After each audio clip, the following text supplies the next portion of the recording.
Hello and welcome to STEM with Mr N's Robot Review in partnership with ROBOCUBE.co.uk, your destination for everything STEM. This week I'm going to be looking at some of the sensors that come with Ohbot and explaining how these connect to real life industry. Let's check it out.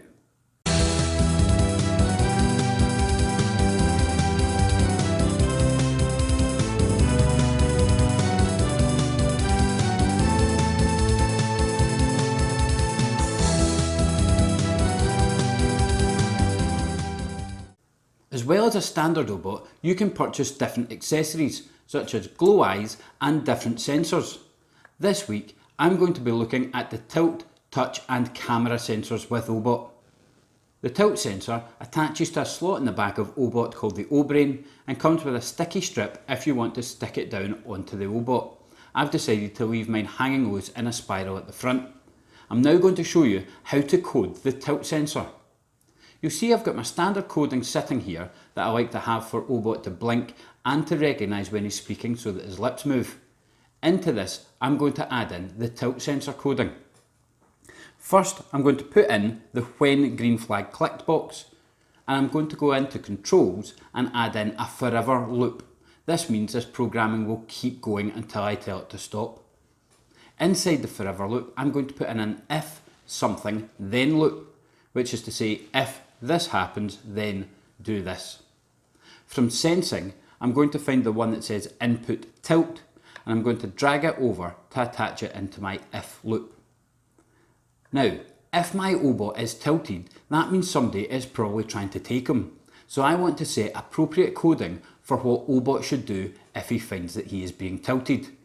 So I'm going to go into motion and put in the set eyes to red, and I'm also going to drag in some speech, and I want to set Ohbot to say, help, I'm being stolen. So now that my code is set up, I'm going to start the programming running and see what happens when I pick Ohbot up off the counter. Help, I'm being stolen. Help, I'm being stolen. And you'll notice that as Ohbot moved, his eyes lit up red and he gave out his warning message to alert anyone around that he was being moved. Ohbot also comes with a touch sensor, and I found the best way to make use of the touch sensor is to attach it to Ohbot's nose. So the cable plugs into the O-brain just like the tilt sensor, and using the small screws and screwdriver provided, you can screw the touch sensor in just behind Ohbot's eyes so the sensor touches the metal of the nose. And now I'm going to show you how you can program this touch sensor to work.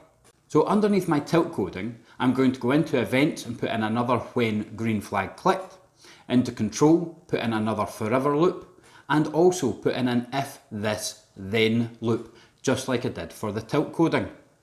I'm going to go into sensing and find the one that says input touch, and drag that over and add it in to my if then loop.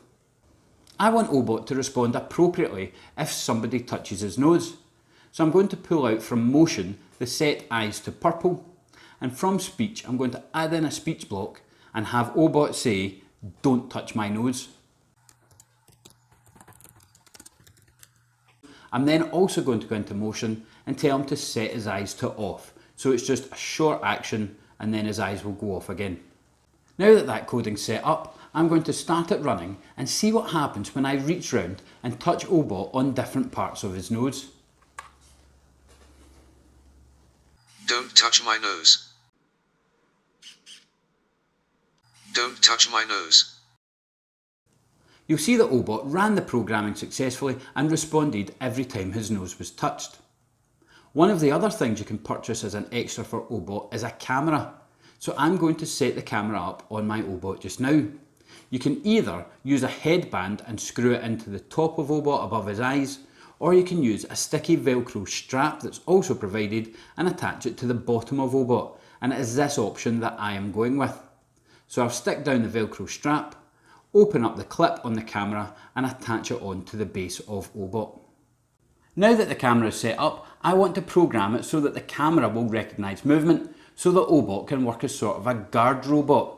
To do this, I'm going to pull over another when green flag clicked, another forever loop, and inside that I'm going to put another if something then loop. From operators, I'm going to find the box which has a white box, a greater than symbol and another white box, and I'm going to fit this into my if then loop. I'm then going to go into sensing and find the one that says camera face detected and drag that over and put it into the first white box in my green operation block. I'm then going to change it from saying face to saying movement by using the drop down, and I'm going to write a number 1 into the box on the end.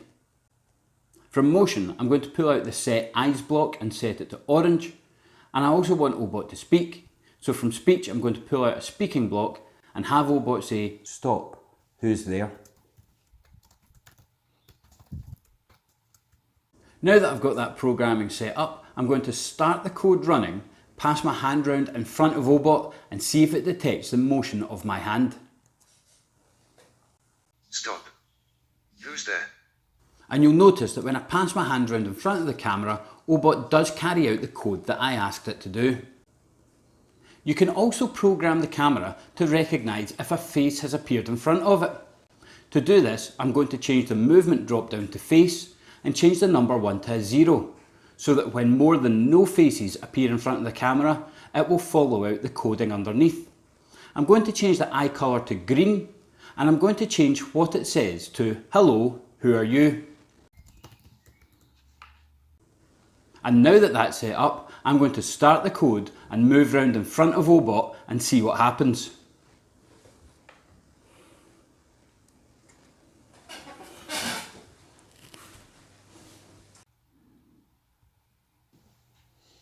Hello. Who are you?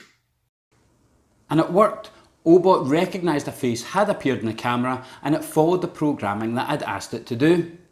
Now you might wonder what tilt, touch, movement and face programming have to do with anything in the real world and how these skills will help you. Well, production lines more and more now are using machines, and these machines need to recognise if they are tilting or if they've been touched, if there's movement in front of them or if they recognise faces. This is not only to make sure the machines are carrying out their job correctly, but to make sure that the humans who are working with the machines are also kept safe and don't come into any danger from the machines not recognising that there is a human there. So some simple programming with Ohbot can lead on to more complex programming that is used in the real world to keep humans safe when working with machines. Well, that's all for this week, and I have really enjoyed using Ohbot in these review videos. In the Ohbot app and on the website, you can access a wide range of activities and lesson plans, so you're not left alone trying to come up with your own coding and ideas for your class. A huge thank you to ROBOCUBE for partnering for these robot review videos and for providing me with the Ohbot. Head on over to robocube.co.uk to check out the excellent range of STEM education toys that they sell. I'll see you in a couple of weeks with another review video. This has been STEM with Mr. N's Robot Review.